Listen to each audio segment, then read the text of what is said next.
आज उनसे भी करूंगा। थोड़ी सी पीड़ा है मन के अंदर। आज हमारे प्रधान जी, पूर्व प्रधान जी रूपाराम जी और उनके पास ही हमारे केरली के सरपंच साहब, थोड़ा आप हाथ खड़ा कर दें एक बार। इन दोनों लोगों से आप सीखिए। यदि हमें सफल होना है, मैं काफी समय से देख रहा हूं जिनका नाम नहीं मंच पे, आप बार बार आके व्यवस्थाओं को खराब करने का प्रयास कर रहे हैं। दोनों बुजुर्ग ये मेरे पिताजी के साथ रहे, हनुमान जी के साथ कंधे से कंधा मिला के पूरा आशीर्वाद देने का प्रयास किया। आज सिर्फ व्यवस्था के लिए दोनों आदमी नीचे जाके बैठे हैं। इन लोगों से हमें सीखे। सिर्फ स्टेज पे आके बैठने से कुछ नहीं होगा। हमें इतना ही ध्यान रखना है, कार्यकर्ता को गणित के शून्य की तरह होना चाहिए, जिसका कोई अलग से मूल्य नहीं, लेकिन जिसके साथ जुड़ता है 10 गुना वेट उसका बढ़ा देता है। सबसे पहले तो मैं बीकानेर की पूरी राष्ट्रीय लोकतांत्रिक पार्टी परिवार को दिल की गहराइयों से धन्यवाद दूंगा कि बहुत ही सुंदर कार्यक्रम का आप लोगों ने आयोजन किया। निश्चित रूप से राजस्थान के अंदर एक बहुत बड़ा बदलाव आने वाले चुनाव के अंदर दिखेगा, क्योंकि आज बहुत बड़ा हमारे बुजुर्गों का आशीर्वाद, जिस स्थान से हमारे कार्यक्रमों में लोग कम आते थे, वहां से में हजारों की तादाद में युवा और बुजुर्ग बड़ी संख्या में हनुमान जी को आशीर्वाद देने आए हैं। मैं तो इतना ही निवेदन करूंगा, क्योंकि समय का अभाव है। ये चीज सही है, हमें समय को पहचानना है। हम सत्ता से बहुत दूर नहीं है, सिर्फ समय और अनुशासन। और ये जो पब्लिक बैठी है, इसमें विशेषकर युवा साथियों से मैं निवेदन करूंगा कि 25 साल से एक व्यक्ति जो रात और दिन जाग कर, वो इसलिए जागता है कि आप और हम आराम से सोएं। जिस तरह देश की सेना का सच्चा सिपाही हमारी सीमाओं पर रक्षा करता है, वैसे ये किसान कौम का नौजवान हनुमान बेनीवाल, जिसने पूरे 2 युग तक संघर्ष करके और सिर्फ एक ही राजस्थान के अंदर मैसेज दिया कि मैं प्रदेश के अंदर किसान और नौजवान के स्वाभिमान का झंडा राजस्थान की विधानसभा में बुलंद करूंगा। ऐसे व्यक्ति को दोनों हाथों से हमें आशीर्वाद देना है। हमें हमेशा ध्यान रखना है कि अनुशासन से ही सफलता की सीढ़ी पे हम लोग पहुंच पाएंगे।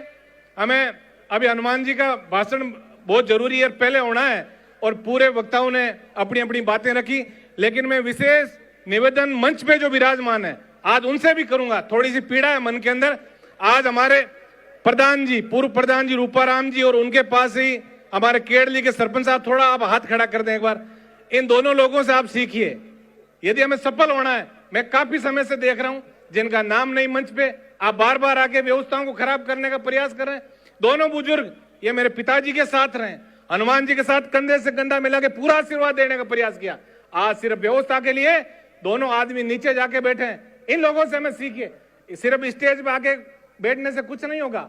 मैं फिर कह रहा हूं आपको, हमें सच्चा कार्यकर्ता बनना है, और अनुशासन जिस दिन हम सीख जाएंगे उस दिन सत्ता प्राप्ति से हमें कोई नहीं रोक सकता। हमें इतना ही ध्यान रखना है, कार्यकर्ता को गणित के शून्य की तरह होना चाहिए, जिसका कोई अलग से मूल्य नहीं, लेकिन जिसके साथ जुड़ता है 10 गुना वेट उसका बढ़ा देता है। उस शून्य की तरह यदि हम हनुमान बेनीवाल जी के साथ चलेंगे, उनकी रीति नीति को लेके प्रदेश के कोने कोने तक, गांव ढाणी तक इनकी हनुमान जी और उनकी विचारधारा को पहुंचाएंगे, तो निश्चित रूप से आने वाला समय किसान और जवान कौम का है। मैं सर्व समाज को दिल की गहराइयों से धन्यवाद देता हूं, और एक ही बोलाऊं दूंगा कि हम दिन 4 रहे ना रहे, तेरा वैभव अमर रहे। इस चीज का हमें ध्यान रखना है, और विशेषकर हनुमान जी के इर्द गिर्द रहने वाले लोगों को, क्योंकि आने वाले समय में पंचायती राज के चुनाव है। हमें त्याग तपस्या, क्योंकि त्याग का जब नाम आता है सबसे पहले पन्ना धाई का नाम आता है। बहुत बड़े राजा महाराजा हुए, कोई याद नहीं रखता।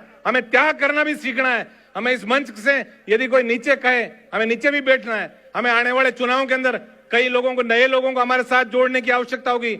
हनुमान जी चाह के भी सब लोगों को टिकट नहीं दे पाएंगे, लेकिन मैं अपनी तरफ से और इस मंच की तरफ से हनुमान जी को पूरा आश्वस्त करूंगा कि कमांडर, मैंने देखा है और मैं MBA का छात्र रहा हूं कि बॉस इज ऑलवेज राइट। इस चीज को आप ध्यान रखना, बॉस हमेशा सही है। इस चीज का ध्यान रखेंगे तो निश्चित रूप से हमारा एक ही लक्ष्य होना चाहिए कि जब तक राजस्थान की गद्दी के ऊपर किसान और जवान के स्वाभिमान की बात करने वाला हनुमान बेनीवाल, जब तक किसान कौम का स्वाभिमान का झंडा राजस्थान की विधानसभा में नहीं गाड़ दे, तब तक हमें चैन से नहीं बैठना है। इस चीज का आपको ध्यान रखना है। त्याग तपस्या, क्योंकि संगठन जो है, संगठन के अंदर बहुत बड़ी शक्ति है, लेकिन संगठन अनुशासन और समर्पण और समय मांगता है। इस चीज का आप ध्यान रखें, और हनुमान बेनीवाल जी को बहुत मजबूत आप लोगों को करना है।